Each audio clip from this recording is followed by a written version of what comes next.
नांदेडमध्ये लाडक्या बहिणीचे पैसे थेट भावाच्या खात्यात गेलेले आहेत। लाडक्या बहिणीचे पैसे पतीच्या खात्यात जमा करून रक्कम सीएससी केंद्र चालकानं हडप केल्याचा प्रकार आहे।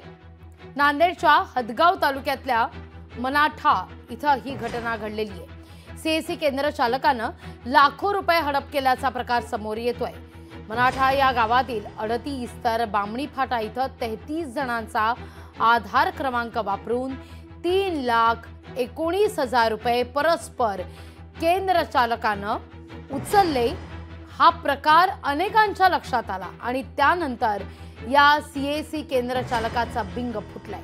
सध्या हा केंद्र चालक फरार झालेला आहे। या संदर्भात अधिक तपास केला जातोय। आम्हाला जी प्राथमिक स्वरूपात माहिती मिळाली त्या अकाउंट महिलांचे नाहीये।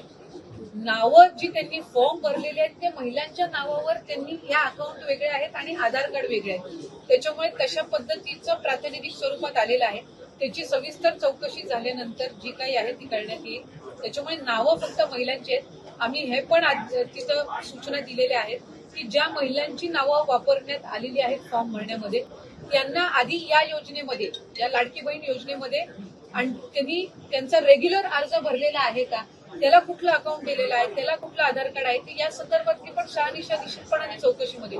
आमच्या लाडक्या बहिणीचे पैसे या पद्धतीने कोणी ऑनलाईन चुकीच्या पद्धतीचा गैरवापर करून खोटं ॲफिडेव्हिट करून खोटे फॉर्म भरून जर कोणी लुटले असतील प्रचंड ताकदीचं शासन केलं पाहिजे। यांना जेलमध्ये पाठवलं पाहिजे। मला तर खरं तर एक संशय आहे, काँग्रेस पार्टी जाणीवपूर्वक असे फॉर्म भरून योजनेला बदनाम करण्याचा विचार करतायत।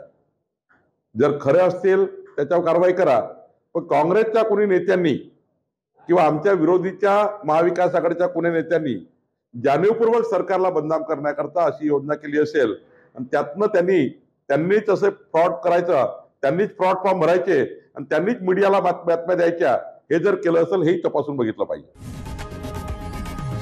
लोकशाही मराठी ऐका, पहा, जागरूक रहा।